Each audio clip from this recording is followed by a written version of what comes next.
आजच्या आपल्या या व्हिडिओमध्ये आपण जाणून घेणार आहोत लपंडाव या मालिकेच्या पुढील काही येणाऱ्या भागांचे लेटेस्ट त्याचबरोबर इंटरेस्टिंग अपडेट। तर मित्रांनो, आता आपल्याला इथे खूप मोठा असा ट्विस्ट पाहायला मिळणार आहे। आता सखी आणि कान्हाचा विवाह सोहळा तर पार पडलेला आहे। सखीने आता जे गृहप्रवेशाचे सगळे विधी एक नववधू पूर्ण करते ते सगळे कान्हाकडून तिने पूर्ण करून घेतलेले आहेत। असं सगळं आता घडलंय, पण पुढे आता आपल्याला पाहायला मिळतंय की सखी देणार कान्हाला घटस्फोट आणि कान्हासुद्धा सरकारांसाठी काम करत असतानाही एकही आर्ग्युमेंट न करता सखीला डिवोर्स द्यायला तयार होणार। आता नेमका कान्हा सखीला डिवोर्स कसा देणार, या सगळ्यातनं सखीची सुटका कशी होणार आणि सरकारांना जेव्हा कळणार की कान्हा सखीला डिवोर्स देतोय तेव्हा सरकार कान्हाचं काय करणार, सगळं काही एकाएकी जाणून घेणं खूपच जास्त इंटरेस्टिंग असणार आहे। चला तर मग मित्रांनो, अजिबातच वेळ वाया न घालवता सुरुवात करूया आपल्या आजच्या या व्हिडिओला। तर आता आपण इथे पाहिलं आहे की सरकारांनी सखीचं आणि कान्हाचं लग्न लावून दिलं आहे। सखीचा आक्रोश त्या बघत असतात स्वतःच्या डोळ्यांनी, पण त्यांना फरक मात्र काही काळी मात्र पडत नसतो आणि आता मनातल्या मनात त्या म्हणतही असतात, सखी तुला काय हवं ते तू करून घे, कारण आता तू कितीही रडलीस ओरडलीस, कितीही गोंधळ घातलास, गोंगाट केलास तरी त्याचा काही एक उपयोग होणार नाही आहे, कारण शेवटी मला जे हवं होतं ते झालं आणि आता मला तुझ्याशी काही घेणं देणंसुद्धा नाही आहे। फक्त आणि फक्त मला एकदा ही सगळी प्रॉपर्टी माझ्या नावावर करून घेऊ देत, मग बघ तुझं मी काय करते ते। ज्याप्रमाणे तुझ्या आईला बंदी बनवून ठेवलंय ना, नाही जर त्याप्रमाणे तुझ्यासुद्धा आयुष्याची माती केली तर नाव मनस्विनी सांगणार नाही। त्याबरोबर दुसरीकडे आपण पाहतो की इथे कान्हा हा मात्र आता त्याच्या खोलीमध्ये आलेला असतो। सरकारांनी त्याला एक खूप छान लक्झरियस खोली दिलेली असते सरकारांचा जावई असल्यामुळे, आणि मग आता कान्हा त्या खोलीमध्ये गेल्यावर तो स्वतःचा हात जोरात खुर्चीवरती आपटतो आणि स्वतःच्या हाताला त्याच्या आता इजा होते। कान्हा आता स्वतःला दोष देऊन घेत असतो की का मी सखीचा इतका विश्वासघात केला, मी एकदा तिच्याबरोबर बोलायला हवं होतं, तिला विश्वासात घ्यायला हवं होतं कदाचित। त्याबरोबर पुन्हा तो म्हणतो, नाही, सखी खरोखर खूप विचित्र मुलगी, म्हणजे तिच्याबरोबर तिची आई इतकी वाईट वागते, इतकी क्रूर वागते, पण तरीसुद्धा तिच्या आईवरती खूप मनापासून आणि खरं प्रेम आहे। तिला सरकारांना मी उद्ध्वस्त करायला आलो ही गोष्ट जर मी सांगितली असती तर तिने मला साथ देणं तर खूप दूरची गोष्ट, कदाचित ती माझ्याबरोबर बोललीसुद्धा नसती, आणि जर तसं झालं असतं तर ते मला चाललं नसतं, त्यामुळे मला हे सगळं करावं लागलं। तर दुसरीकडे आता इकडे मीनाक्षी मात्र नाराज असते, कारण सगळं अगदी सरकारांना हवं होतं तसं घडलं, सगळं सरकारांच्या मनाप्रमाणे घडलं आणि आपल्याला हवं तसं मात्र काहीच घडलं नाही। जर विकीने सखीला किडनॅप केलं असतं तर कदाचित आपल्याला हवं तसं सगळं घडलं असतं, पण विकीला सखीला किडनॅप करण्यामध्ये कान्हामुळे यश नाही मिळालं या गोष्टीचं आता खरं तर मीनाक्षीला खूप दुःख असतं, पण नंतर ती विचार करते, पण एकाएकी जे झालं ते बरंच झालं। शेवटी आता सरकारांच्या मनाप्रमाणे जरी गोष्टी घडत असल्या तरी कान्हाच्या नालायकपणामुळे आपण आता सखीच्या गुडबुक्समध्ये येऊ शकतो, आणि तसं ही प्रॉपर्टी तर सगळी तिच्याच नावावर आहे ना।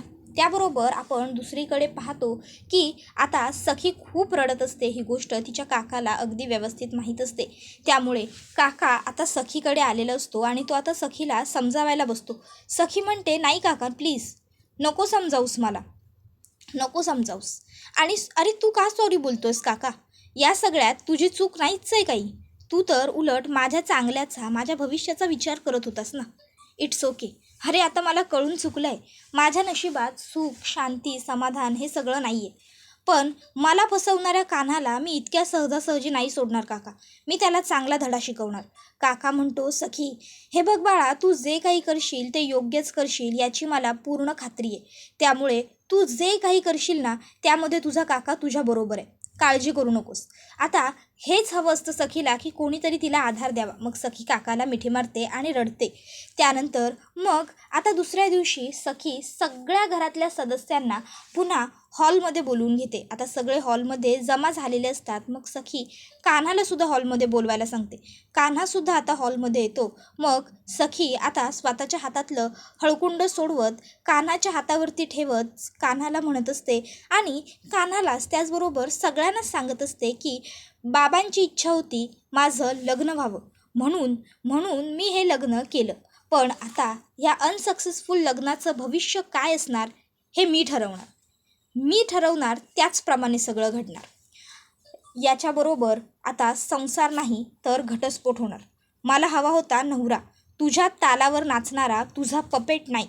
आणि तू माझ्यासाठी तुझा पपेटच आणलायस. त्यामुळे आता याच्याबरोबर मला राहायचं नाही आहे. ही अशी खोटारडी आणि फसवी माणसं सखी कामतच्या आयुष्यात नाही येऊ शकत.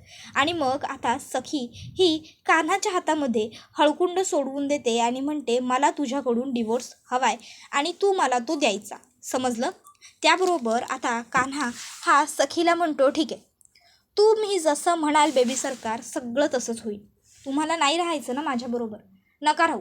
मी तुम्हाला डिवोर्स द्यायला तयार आहे. आता कान्हाने मी तुम्हाला डिवोर्स द्यायला तयार आहे हे बोलून जो काही आगाऊपणा केलेला असतो त्यामुळे सरकारांना कान्हाचा राग येतो. सरकार कान्हाकडे रागाने बघायला लागतात. तर म्हणतात की काय बोलतेस तू हे सखी, तुला कळतंय का? त्यावर सखी म्हणते, हो मला अगदी व्यवस्थितच कळतंय सरकार. तसंही माझं लग्न व्हावं ही माझ्या वडिलांची शेवटची इच्छा होती, बरोबर? मग माझ्या वडिलांची शेवटची इच्छा मी पूर्ण केली आहे. मी कान्हाबरोबर लग्न केलं होतं. आता कान्हाने माझी फसवणूक केल्यावरही मी कान्हाबरोबर संसार करावा अशी तर माझ्या वडिलांची इच्छा नक्कीच नसेल ना. आपल्या मुलीची फसवणूक व्हावी हीच मुळात कुठल्या वडिलांची इच्छा नसेल. पण जर झाली असेल तर तिने स्वतः तो सहन न करता न्याय द्यावा स्वतःला, ही सुद्धा एका बापाची इच्छा असेलच, बरोबर ना. त्यामुळे मी आता कान्हाबरोबर संसार करणार नाही आहे. समजलं? त्याबरोबर कान्हा म्हणतो, ठीक आहे बेबी सरकार, तुम्ही म्हणाल तसं सगळं तुमच्या मनाप्रमाणे तुमच्या मर्जीप्रमाणे होईल. तुम्हाला घटस्फोट हवा आहे ना, मी तुम्हाला घटस्फोट देईन. फक्त कुठे आणि कधी जायचं आहे ते तुम्ही ठरवा. त्यावर सखी म्हणते, हो अर्थात ते मीच ठरवणार. डिवोर्स तर तुला मला द्यावाच लागेल. शेवटी तू विसरत असशील तर तुला आज माझी ओळख सांगून देतेच. मी कामत ग्रुप ऑफ इंडस्ट्रीची एकुलती एक वारस सखी राघव कामत आहे. लक्षात आहे ना? त्यामुळे मला जे हवं आहे ते लहानपणापासून मिळण्याची सवय. तर आता डिवोर्स जर मी हवा आहे हा विचार केला आहे तर अर्थात मी तो घेतल्याशिवाय गप्प बसणार नाहीच आहे. त्याबरोबर आता कान्हा म्हणतो, तुम्हाला एवढं सगळं करण्याची काही गरजच लागणार नाही. मी तुम्हाला सरळ शब्दात सांगितलं ना की मी तुम्हाला डिवोर्स द्यायला तयार आहे म्हणून. सखी म्हणते, कुठला मोठा झेंडा गाडलेला नाही आहेस, फसवणूक केली होतीस माझी आणि आता तुला कदाचित पश्चाताप होत असेल ना, म्हणून पश्चातापाच्या आगीत जळण्यापेक्षा प्रायश्चित्त घेतलेलं कधीही बरं असंच तुला वाटत असेल. त्याबरोबर आता सरकारांना मात्र कान्हा हे जे काही वागत असतो ते अजिबातच पटत नसतं. मग सरकार ह्या तिकडनं निघतात आणि कान्हालासुद्धा नंतर त्या खोलीमध्ये बोलवून घेतात. आणि मग त्या कान्हाला विचारतात की तुला हा आगाऊपणा नसता करायला कोणी सांगितलं होतं? मग आता कान्हा हा सरकारांना सांगू लागतो, सरकार हे बघा, सखी मॅडम ह्या बुद्धीने नाही तर भावनांनी विचार करतात. आणि काल बघितलं ना तुम्ही त्यांनी काय केलं ते. त्यांनी चक्क माझा गृहप्रवेश घडवून आणला. त्यांनी चक्क मला माप ओलांडायला लावलं. नवीन नवरीप्रमाणे माझे हाताचे ठसे तुमच्या घरावर उमटवले. लक्ष्मीची पावलं नवरी ज्याप्रमाणे घरात उमटवते त्याप्रमाणे घरात उमटवली. जर त्या हे सगळं करू शकतात तर त्या काहीही करू शकतात. त्यावर कान्हा म्हणत ने हे सगळं सांगितल्यावर सरकार म्हणत असतात की सखी माझ्या पुढे काहीच करू शकत नाही. समजलं तुला? शेवटी मी कोण आहे तेच लक्षात ठेवायचं. सरकार आहे मी आणि सरकारच्या पुढे कधीच कोणीच जाऊ शकत नाही. कळत नाही का तुला मूर्खा? अरे मला जे हवं आहे ते मिळवण्यासाठी तू आणि सखीने एकत्र राहणं गरजेचं आहे. जर सखीने तुला डिवोर्स दिला ना तर मी ज्या कामासाठी तुला इथं आणलं आहे ते काम होऊच शकत नाही. त्यामुळे सखी आणि तुमचं एकत्र राहणं खूप गरजेचं आहे. समजलं? त्यावर कान्हा म्हणत असतो, सरकार 6 महिने पुरतील ना तुमचं काम करायला? त्यावर सरकार म्हणतात, हो पण म्हणजे? त्यावर कान्हा सांगत असतो, अहो कोर्टाचे पण काही नियम आणि काही अटी असतात. बेबी सरकार म्हणाल्या मला घटस्फोट हवा आहे म्हणजे त्यांना घटस्फोट मिळेल असं नसतं ना. कोर्टात नियम असतो काही आणि कोर्टाच्या नियमाप्रमाणे जोपर्यंत 6 महिने होत नाही तोपर्यंत नवरा बायकोंना घटस्फोट मिळतच नाही. 6 महिने तरी आम्हाला एकत्र राहावंच लागणार आणि त्यानंतरच आमचा डिवोर्स फाईल होणार. त्यामुळे आता मी बेबी सरकारांबरोबर 6 महिने पुढचे असणार आहे. त्या 6 महिन्यात तुम्ही तुमचं काम करून घ्या यशस्वी पद्धतीने. हे बघा, जर आता बेबी सरकारांच्या विरोधात जाऊन मी तुम्हाला डिवोर्स देणार नाही वगैरे असं जर मी काही त्यांना म्हटलं असतो ना, तर यामुळे काय झालं असतं, यामुळे फक्त चिडचिड झाली असती त्यांची आणि रागाच्या भरात त्यांनी आणखीन काहीतरी करून घेतलं असतं. काल ज्याप्रमाणे सोशल मीडियावरती त्यांनी माझा गृहप्रवेश व्हायरल करून आधीच तुमच्या अब्रूचे धिंडवडे काढले, त्याप्रमाणे आणखीन नवीन काहीतरी. त्याबरोबर सरकारांना आता कान्हाची कल्पना पटते. तर पुढे कान्हा आता म्हणत असतो, आणि तसंही वकील जरी निवडला त्यांनी तरी तो करणार काय हे आपण ठरवायचं. वकील एकदा का सखी मॅडमनी ठरवला आणि एकदा मला त्याच्या ऑफिसमधून घेऊन जाऊन आल्या की मग त्यानंतर पुढे त्याने काय करायचं आणि काय नाही हे सगळं मी त्याला सांगेन. आणि तुम्हाला तर माहीतच आहे, तुम्हाला काय, तुमच्यापेक्षा चांगलं उलट इतर कोणाला माहीत नाही आहे. पैशाशिवाय काहीच होत नाही आणि बेबी सरकारांच्या शब्दापेक्षा जास्त किंमत आणि वजन तुमच्या पैशाला आहे.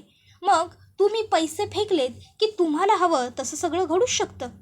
हे बघा, मी बुद्धीने विचार करतोय आणि बेबी सरकार भावनांनी. त्यांना भावनिकरित्या माझ्यापासून वेगळं व्हायचं आहे, पण मला बुद्धीने तुमचा फायदा करून त्यांच्याबरोबर एकत्र राहायचं आहे. कळतंय का तुम्हाला सरकार मला काय म्हणायचं आहे ते? त्यावर सरकारांना आता सगळं काही पटलेलं असतं म्हणणं. त्यानंतर मग आता कान्हा हा म्हणतो मी जरा आलोच, आणि तो आता सखी सधन चाळीत त्याचे कपडे वगैरे घेण्यासाठी आलेला असतो. तोपर्यंत दाभाडे मावशींची जी मुलगी असते तिने काल रात्री सखी आणि कान्हाचे जे व्हिडिओ व्हायरल झाले होते, फोटो व्हायरल झाले होते गृहप्रवेशाचे, ते सगळे तिच्या आईला दाखवलेले असतात. आता दाभाडे मावशींनी ते फोटो व्हिडिओ बघितल्यावर त्यांना खूप मोठा धक्का बसतो की हे सगळं काय होऊन बसलं आणि कान्हाने असं का केलं. मग दाभाडे मावशी आता कान्हाच्या दरवाजात त्याची वाटच बघत बसलेले असतात.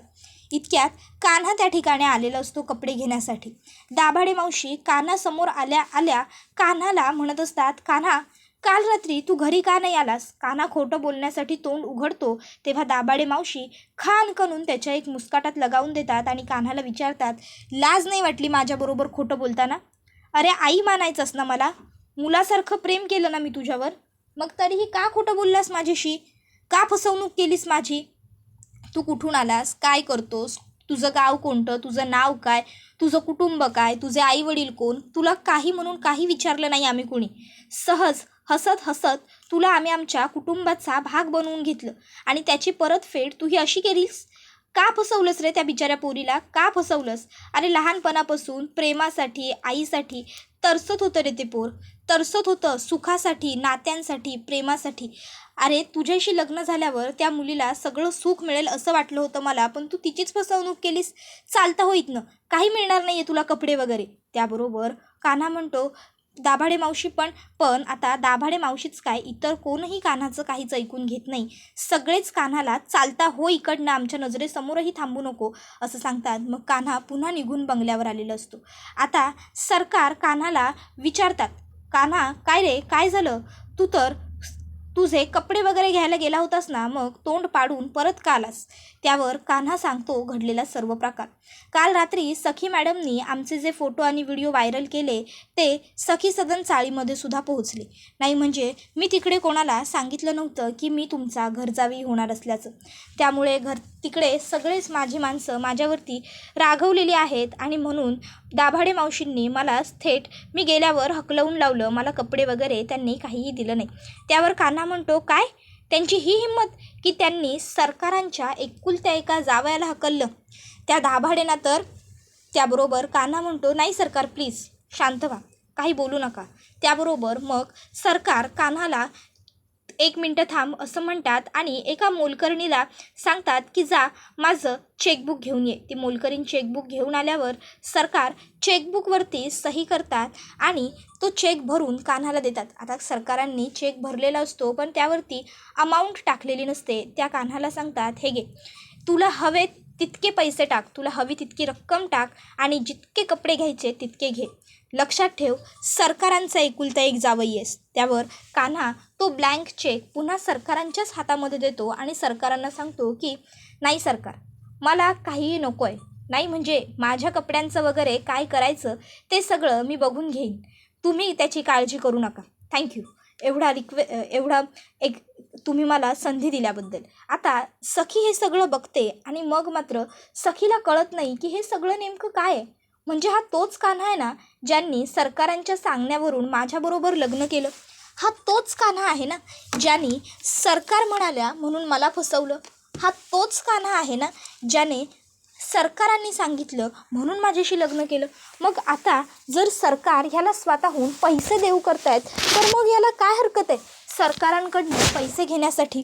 उलट याने तर आता आनंदाने सरकारांकडनं पैसे घ्यायला हवेत, कारण सगळं याच्या मनाप्रमाणे घडतंय. नक्की कान्हा कोण आहे आणि कान्हा असा का वागतो विचित्र, असा विचार आता सखी करत राहिलेली असते. त्याबरोबर आता कान्हा त्या ठिकाणी आलेला असतो. कान्हा आता सखीचा चेहरा बघत असतो. त्याच्या लक्षात येत असतं की सखीच्या मनात खूप सारे प्रश्न आहेत, पण तरीही कान्हा सखीला काहीच बोलत नाही.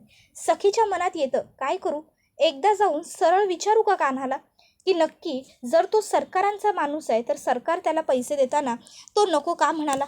नाही, नको, काही गरज नाही आहे. उगाचच्या उगाच त्याला असं वाटायला नको की मला त्याच्याबद्दल काहीतरी वाटतंय, मला त्याच्याबद्दल सिंपती आहे. त्याबरोबर मग आता सखी ही कान्हाला सुनावते आणि म्हणू लागते की बघ, लाज नाही वाटली तुला. अरे कुटुंब म्हणायचंस ना त्या चाळीतल्या लोकांना, मग त्या चाळीतल्या लोकांची सुद्धा फसवणूक केलीस. शी, मला तर ना खरंच तुझ्यासारखी माणसं ह्या जगात सुद्धा आहेत ही गोष्ट बघूनच लाज वाटते. जाऊ दे, माझ्या नशिबात आला तुझ्यासारखा नवरा, पण मी देवाकडे हीच प्रार्थना करेन की आजच्या नंतर हा असा पपेट हजबंड कोणाच्याही नशिबात येऊ नये. हीच काय ती माझी देवाकडे प्रार्थना. आणि सरकारांप्रमाणे आई म्हणायची सुद्धा लाज वाटते मला तुला, पण तरीही आई कोणाच्याच नशिबात यायला नको असं सुद्धा सखी म्हणते. आणि त्यानंतर मग आता सखी आणि कान्हा दोघंही तिकडनं आपापल्या खोल्यांमध्ये निघून जातात. सखीच्या मनात मात्र खूप सगळे प्रश्न कान्हाबद्दल उभे राहिलेले असतात. ती विचार करत असते नक्की कान्हा खरा कसा आहे. नाही म्हणजे जर खरोखर कान्हा सरकारांचा माणूस आहे तर मग आज सरकार जेव्हा त्याला पैसे देऊ करत होत्या तेव्हा त्याने ते पैसे घ्यायला नकार का दिला. आता सखी तो सगळा प्रसंग पुन्हा पुन्हा आठवत असते, पण तिला संदर्भ मात्र काहीच लागत नसतो, तिला कळत मात्र काहीच नसतं. तर इकडे सखीच्या प्रत्येक वेळेच्या बोलण्यातून कान्हाला ही गोष्ट जाणवलेली असते की सखी आपल्यामुळे खूप दुखावली चाललेली आहे, खूप हर्ट होती. मग आता कान्हा हा ठरवत असतो मनातल्या मनात, सखी वेळ आल्यावर मी तुला सगळं खरं सांगेन आणि मला खात्री आहे जेव्हा मी तुला सगळं सांगेन तेव्हा तू नक्की मला समजून घेशील, कारण तू खरोखर खूप चांगली मुलगी आहेस आणि मी तुला साथ देईन. मी तुला प्रत्येक वळणावर साथ देईन, तुला कधीच एकटं पडू देणार नाही. मी जरी तुला फसवलं असलं तरी तुझ्या डोळ्यात अश्रू येऊ देणार नाही. जिथे तू अडचणीत असशील तिथे मी तुला सावरेन. त्याबरोबर हा व्हिडिओ इथेच संपतो. व्हिडिओ आवडला असेल तर व्हिडिओला लाईक करा, चॅनलवर नवीन असाल तर चॅनलला सबस्क्राईब करा आणि बेल आयकॉन आठवणीने प्रेस करा, जेणेकरून तुम्हाला पुढच्या प्रत्येक व्हिडिओचं नोटिफिकेशन मिळत जाईल.